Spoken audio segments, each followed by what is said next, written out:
ito ang pinakaseryoso sa lahat ng mga escalations. Sa mahigit 15 years ko na dito sa Saudi, dalhin palagi ang passport just in case.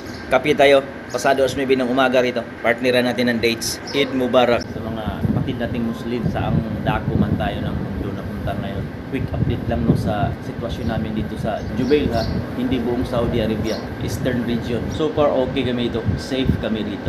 Malayo kami doon sa, alam niyo na yung binalita noong nakaraang gabi na may na-intercept na 4 na ballistic missiles ba yun? Sa Riyadh yun. Pero nang dahil sa pangyayaring yun, kinancel yung pasok namin kahapon kasi naka-receive kami ng national security alarm. So advised kami na magstay lang sa accommodation sa kampo, saan location ka man. Lumabas lang kung importante talaga ang mga dahilan bakit ka lalabas. Example, punta ka sa grocery, mga essentials lang. Kung mga nonsense naman, we are advised to stay at home, to stay sa mga safe na mga areas, safe na mga lugar. Pero sa mahigit 15 years ko na dito sa Saudi, masasabi ko talaga na ito ang pinakaseryoso sa lahat ng mga escalations, mga nadaanan namin dito.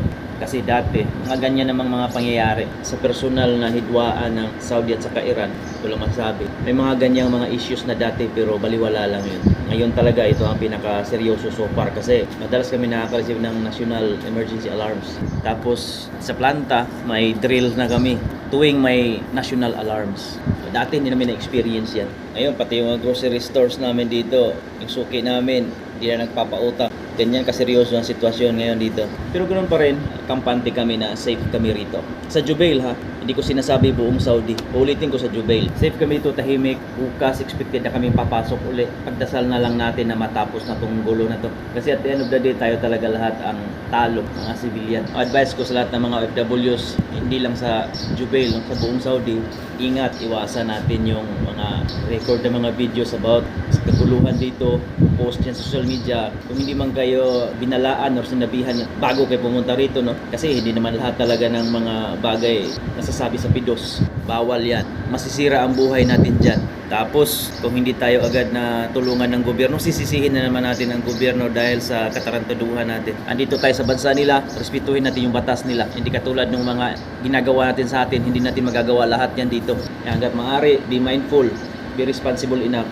Wag na wag kayong magpo-post ng mga video about sa kaguluhan dito. Tsaka syempre, dapat lagi tayong handa. Ako, dala ko na palagi ang passport ko.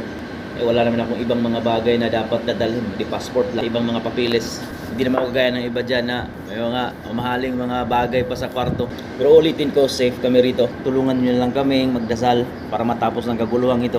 Huwag kayo masyadong mag-alala. Yun lang, Eid Mubarak uli. God bless sa lahat.